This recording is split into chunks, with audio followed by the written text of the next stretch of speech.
মাঝে মাঝে বিষ্ণু ইসা ইসলামের সাথে আম্মা জান আয়েশার ঝগড়া হতো না? আপনাদের ফ্যামিলিতে ঝগড়া হয় না? হয় না? কার কার দেখি করে আল্লাহ, অনেক আল্লাহর ওলি আছে তো এই জায়গায়। তার হাবিব সাহ ইসলামের সাথে আম্মা জান আয়েশার ঝগড়া হতো। তো একদিন ঝগড়া হয়ে দুইজন রেগে আছে। খবরদার দুইজন রেগে থাকবেন না, আবার একজন রাগলে আরেকজন থেমে যাবেন, কারণ এই ছোট্ট ঝগড়া থেকে এটা অনেক সময় বিচ্ছেদের দিকে গড়ায়। আমার প্রিয় ফরিদপুরবাসী, ভাবি রেগে গেলে আপনি রাইগেন না, ওই দিন আপনি একটু ঠান্ডা থাকেন। আবার আপনি রেগে গেলে, আমার মাইকের আওয়াজ যদি ভাবিরা শুনেন, আপনারা রেগে যায় না, একটু ঠান্ডা থাকবেন। দুইজনে রেগে গেলে তো তৃতীয় বিশ্বযুদ্ধ শুরু হবে, তাই না?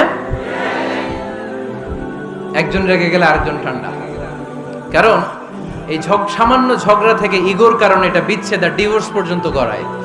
আর শয়তান এখানে উস্কানি দেয়, কারণ ইমানদারদের ফ্যামিলি ভাঙতে পারলে শয়তান সবচেয়ে বড় খুশি হয়, আর ইমানদারদের ফ্যামিলি টিকে থাকলে খুশি হয়ে যায় কে? আম্মা জান আয়েশা রাদিয়াল্লাহু তাআলা আনহার সাথে বিষ্ণু ইসা ইসলামের ঝগড়া হতো মাঝে মাঝে। একবার ঝগড়া হলো, বিষ্ণু ইসা ইসলামের রাগ, আম্মা জান আয়েশাও রাগ। বিষ্ণুই বললেন, আয়েশা ঝগড়া করে আর কতক্ষণ থাকবো, আসো মিটমাট করি। আয়েশা রাদিয়াল্লাহু বললেন, ঠিক আছে মিটমাট করব। তো বিষ্ণু ইসা ইসলাম বললেন, মিটমাটের জন্য কারে ডাকবো? ওমর রে ডাকি। কয় না, ওমর রে না, ওমর গালিজ, ওমর অনেক রাগে, আমার ডর লাগে। কয় তাহলে তোমার আব্বারে ডাকি। কয় ডাকেন। কি খুশি! মেয়েদের মধ্যে অভ্যাসটা আছে না নাই? তাহলে তোমার আব্বারে ডাকি। ডাকেন। ডেকে নিয়ে আসা হলো। আবু বকর রাদিয়াল্লাহু তাআলা আনহু দাঁড়ালেন, আম্মা জান আয়েশা দাঁড়ালেন, বিশ্বনবীও দাঁড়ালেন। বিশ্বনবী বললেন, আয়েশা তোমার আব্বা আসছে, এবার ঘটনা খুলে বলার পালা। তুমি বলবা নাকি আমি বলবো? আম্মা জান আয়েশা বললেন, আপনি বলেন, তবে ওয়ালা তাকুল ইল্লা হাক্কান, যেটা ঘটছে ওইটাই বললেন, মিথ্যা কথা কইেন না। আবু বকর রাদিয়াল্লাহু তাআলা রেগে মেগে আগুন। কি এই কথা তুমি কেমন করে বলো? বিশ্বনবী কি মিথ্যা কথা কখনো বলবে? রেগে মেগে দিলেন মেয়ের গালে এক চড়। বানিয়ে বলতেছি না, মুসনাদ আহমদ ইবনে হাম্বলের হাদিস। বাবার হাতের থাপ্পড়কে আম্মা জান আয়েশা উল্টে বললেন। সাইয়েদনা আবু বকর রাগে গড়গড় করছেন, আবার মারার জন্য তেড়ে গেলেন।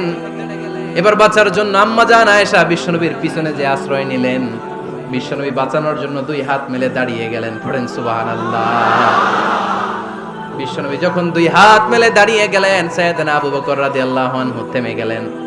সাইয়েদনা আবু বকর রাদিয়াল্লাহু তাআলা আনহু ঘর থেকে বের হয়ে বারান্দায় দাঁড়ালেন। পড়েন সুবহানাল্লাহ। এবার বিশ্বনবী আম্মা জান আয়েশার কাছে যেয়ে বলেন, ইয়া আয়েশা কাইফা রাআইতিনি আনকাসতুকি মিনার রাজুল, দেখছো কেমনে বাঁচাইলাম? আমি না থাকলে ভর্তা বানাই ফেলতো আজকে। আমি বাঁচাইছি তোমারে, আমি আমার লগে ঝগড়া করো তুমি। লজ্জায় পড়ে আম্মা জান আয়েশা খিলখিল করে হেসে দিলেন, বিশ্বনবীও হেসে দিলেন। দুইজনের হাসির মধুর আওয়াজ শুনে সাইয়েদনা আবু বকর বাইরে থেকে অবাক, কিরে এতক্ষণ না ঝড় তুফান, এখন দেখি হাসি।